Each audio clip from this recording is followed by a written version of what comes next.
No ar, ao vivo na TV Brasília e redes sociais do Correio Brasiliense. Eu, Mariana Niederauer, e minha colega Cibele Negromonte, recebemos o deputado Fábio Félix, presidente da Comissão de Direitos Humanos da Câmara Legislativa. Participe do programa em nossas lives do YouTube e Facebook. Lembrando que todo o nosso conteúdo também está disponível nos principais tocadores de podcast.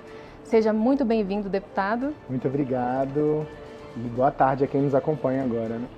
É sempre muito bom recebê-lo aqui. A gente teve essa semana, ontem o senhor estava num ato na UNB contra ações de extrema-direita na universidade. Os estudantes se reuniram numa manifestação, Qual a sua avaliação desse cenário de radicalização por parte de alguns discentes da universidade? Eu acho que é um segmento muito restrito e esse ato ele deu uma demonstração disso, É um segmento restrito que ataca a universidade pública, a universidade federal, tem um certo preconceito com as universidades federais, que são financiadas com dinheiro público, que são universidades voltadas para a inclusão. A própria Universidade de Brasília foi precursora nas cotas raciais, depois nas cotas sociais, é a 5ª melhor universidade do país. Então, existe um certo preconceito com a universidade e o ato mostrou que há um grande campo de professores, técnicos, estudantes em defesa da UNB.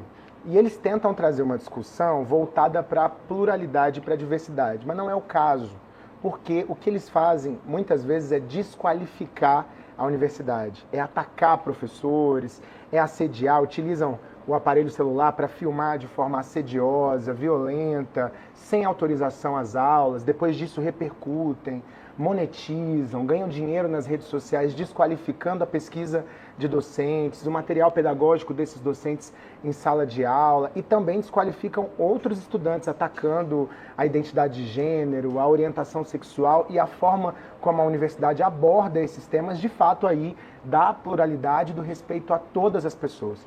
Isso daí, quando você fala disso, da desqualificação dos docentes, existe inclusive um youtuber, que ele foi afastado por 60 dias e agora foi novamente afastado por 60 dias e que tem quase 1 milhão de seguidores na internet e que está fazendo esse trabalho de desqualificar os professores, em sala de aula.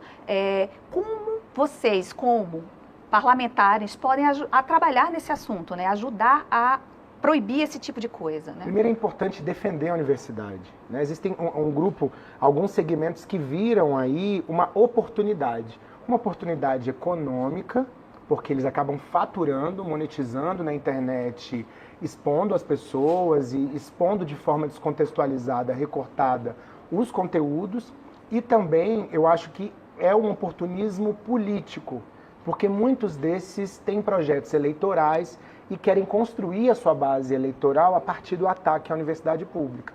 Eu acho que a universidade, primeiro, tem tomado as medidas corretas.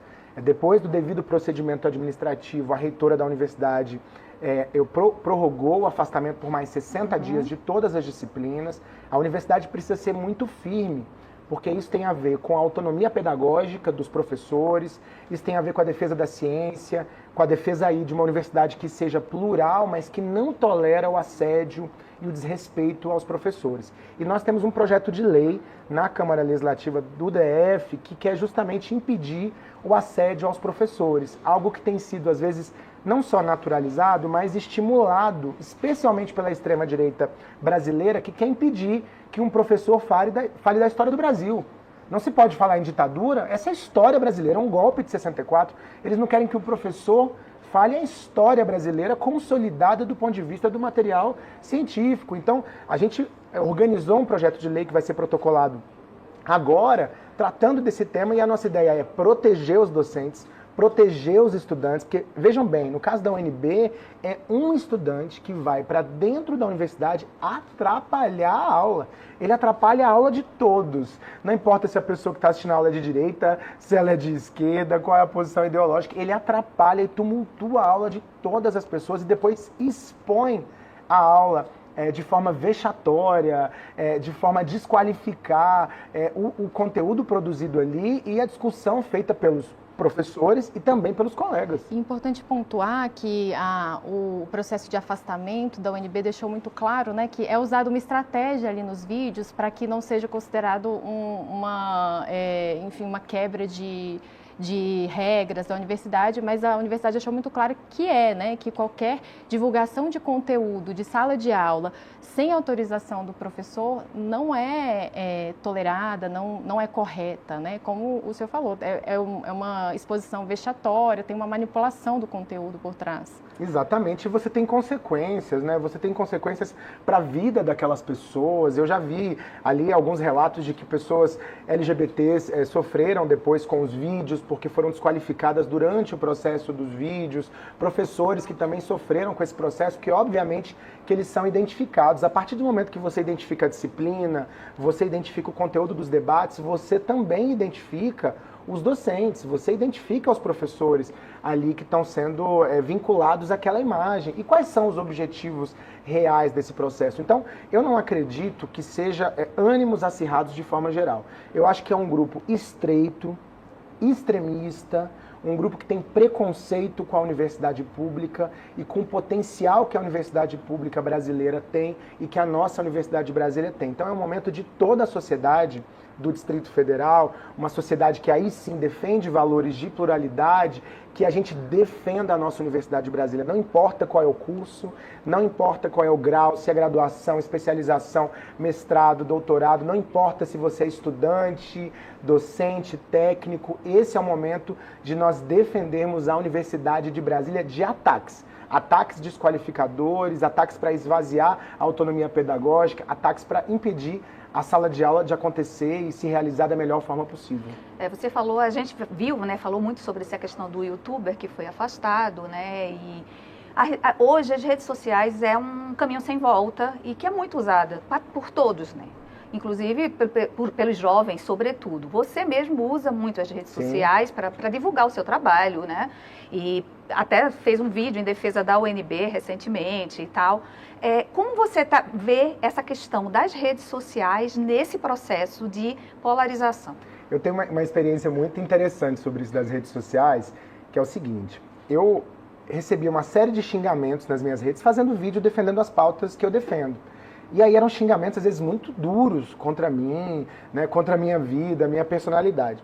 E aí um dia eu detectei que essa pessoa dos xingamentos era a mesma pessoa que entrava num elevador comigo quase todos os dias, me dava bom dia, boa tarde, me tratava super bem. Isso, para mim, abriu um leque de discussão para entender que as pessoas acham que a rede social é terra sem lei. Uhum. Essa mesma pessoa entrava no elevador e falava bom dia, boa tarde, deputado, tudo bem?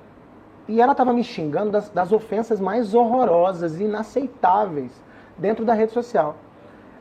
Aquilo que você não pode fazer na vida social, material, concreta, humana, você não pode fazer na rede social. Você não pode cometer crime de homotransfobia, de racismo, você não pode xingar as pessoas, cometer injúria, ameaça na rede social. Então, eu acho que a regulamentação da rede social, ela não vem para acabar com a liberdade de expressão, mas ela vem para colocar para as pessoas uma realidade de que você não pode cometer crime nas redes sociais, que tem limite para o discurso de ódio, que tem limite para os discursos, que você ataca a dignidade das pessoas, assim como tem na vida real, que você não sai...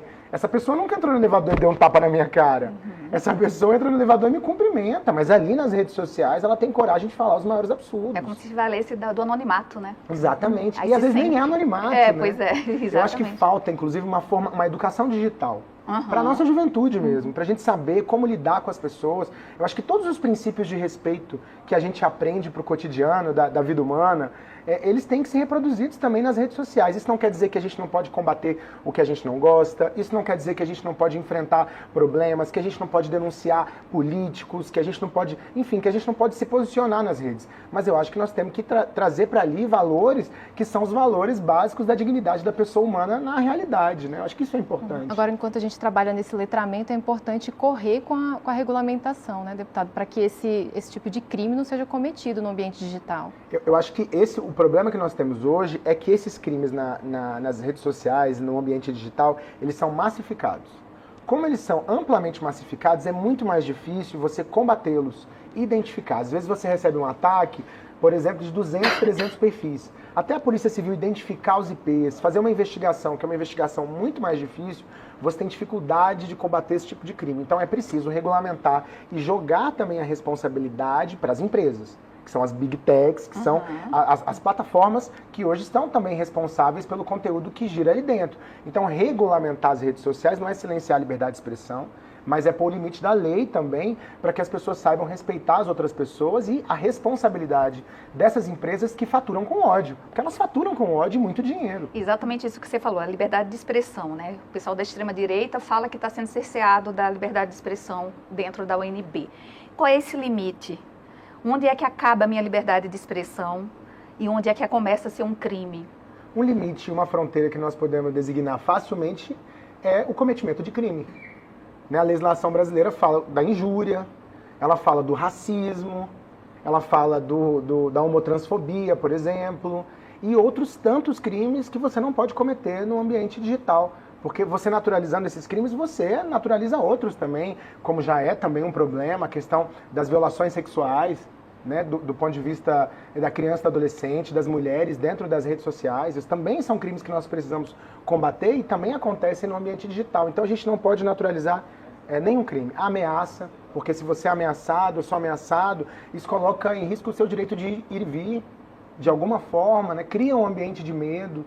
Então é muito importante estabelecer fronteiras e essas pessoas hoje que estão atacando a universidade, elas são um sintoma de uma sociedade que perdeu completamente o respeito à dignidade das outras pessoas e essas sim são completamente contra qualquer valor de pluralidade que não seja a ideia delas, que elas querem impor a força com métodos assediosos. Agora sim, deputado, você falou dessa barreira que, de certa forma, a rede social traz para uma violência física, né? Mas nós vimos com o exemplo do 8 de janeiro que essa barreira também pode ser facilmente transposta. No caso da UNB, se não houver, né, um combate rígido a tudo que está acontecendo, há um risco também desse tipo de violência se escalar? Eu acho que há o risco, porque existe um extremismo sendo estimulado. O processo de tentativa de golpe no Brasil, ele apresentou um pouco para nós esse cenário.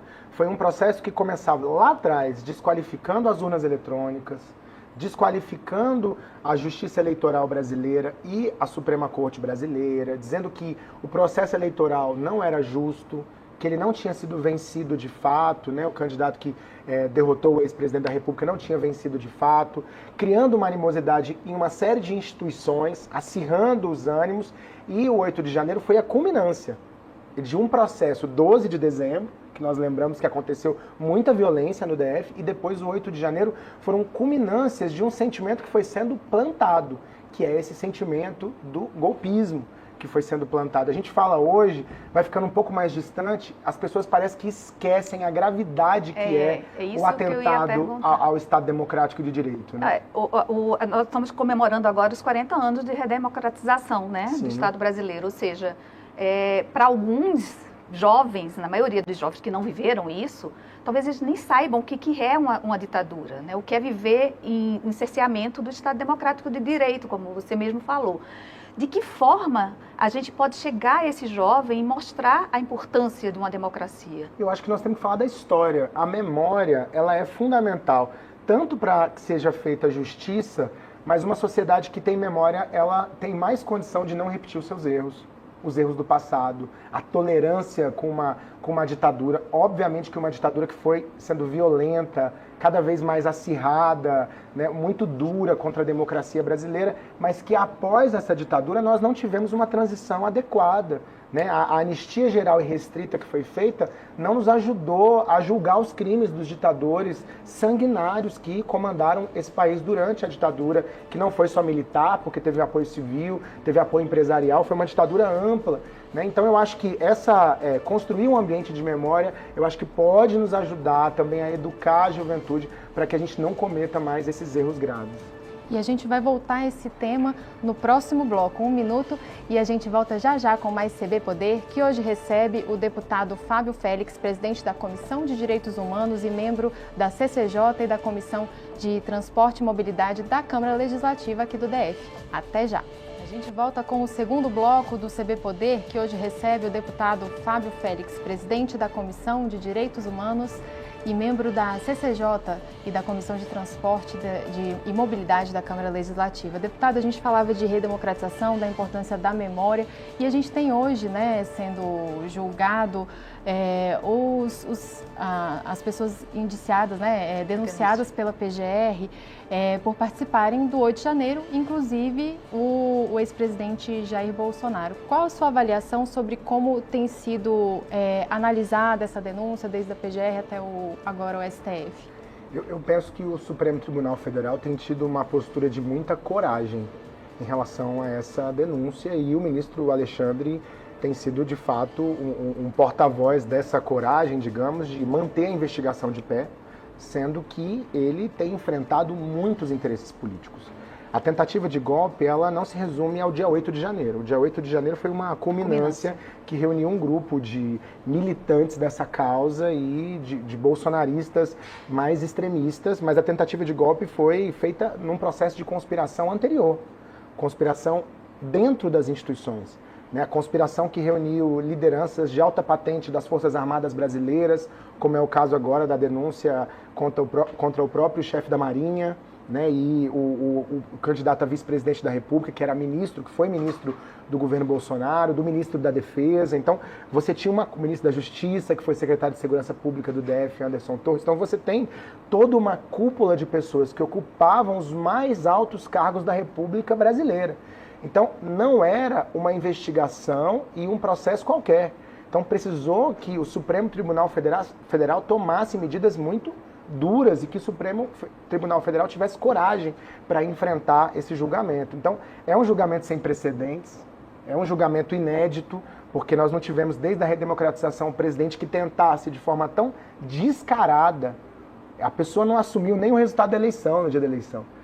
A tentativa de golpe de Estado, de abolição do Estado Democrático de Direito. Então, eu acho que o julgamento é corajoso. Óbvio que a tentativa desses setores é atacar o Supremo Tribunal Federal. Quanto mais eles atacam o Supremo Tribunal Federal, o ministro Alexandre e os demais ministros, eles desqualificam o conjunto do tribunal para dizer que aquela denúncia não é correta, para dizer que os procedimentos não são corretos. Mas a população brasileira tem que ter muita atenção a esse processo, porque parece que na época a gente teve um repúdio generalizado de mais de 80% da população àquela tentativa e ao que aconteceu, e a gente não pode ter memória curta.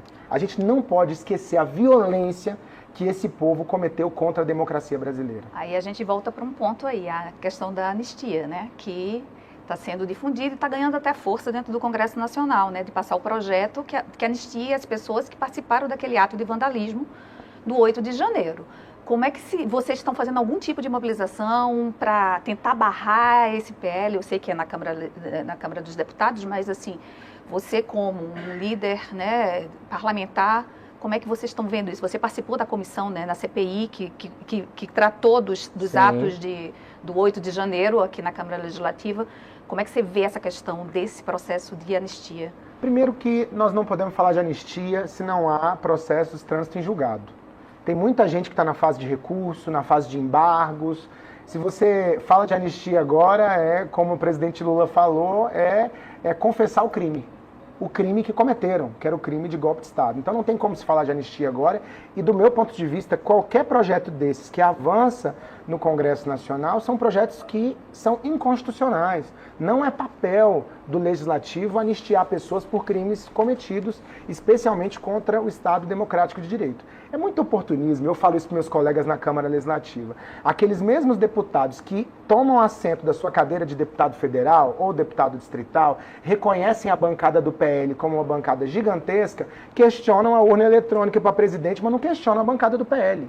no Congresso Nacional. Não questionam o senador, os governadores do PL que foram eleitos. Isso eles não questionam. Aí a urna eletrônica funcionou devidamente, só não funcionou para presidente da República. Para os mandatos deles de deputado distrital, eles assumem. Estão lá sentados na cadeira de deputado distrital. Deviam renunciar, se fossem coerentes. Deviam ir para a rua, questionar o processo. Mas não é o caso.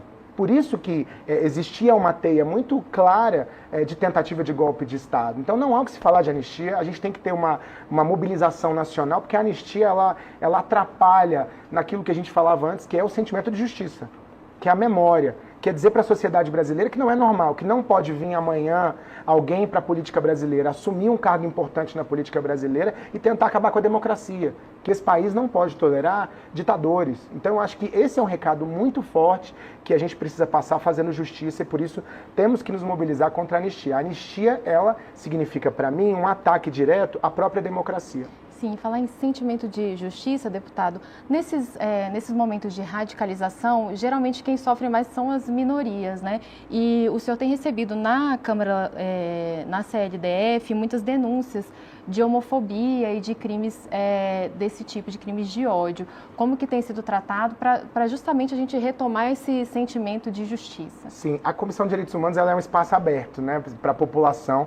A gente tem muito orgulho disso, eu estou na presidência, esse é meu 7º ano, e a gente recebe milhares de denúncias por ano nas diversas áreas, desde violação de direitos humanos no sistema prisional, violência contra a mulher, enfim, são muitos casos. E recentemente nós temos observado um aumento de violência homotransfóbica, quer dizer, são ataques no espaço público, a maioria deles contra homens gays e pessoas trans, mas nós temos também contra mulheres lésbicas, acontecendo nos espaços públicos, é no bar, é no metrô, é no restaurante, é no ônibus, é andando na rua. Então são ataques verbais ou às vezes até violência física, né? As pessoas se sentindo à vontade para cometer esse tipo de violência. Isso tem uma relação sim com os discursos ideológicos que são difundidos, naturalizando, legalizando a violência, né? Isso nos preocupa muito. A gente tem acolhido as vítimas na Câmara Legislativa da melhor forma possível. A gente tem encaminhado todas as denúncias ou para a delegacia da cidade ou para a especializada, para o Ministério Público para acompanhar cada uma. A gente tem tido uma atuação impecável da Polícia Civil do DF. Isso é importante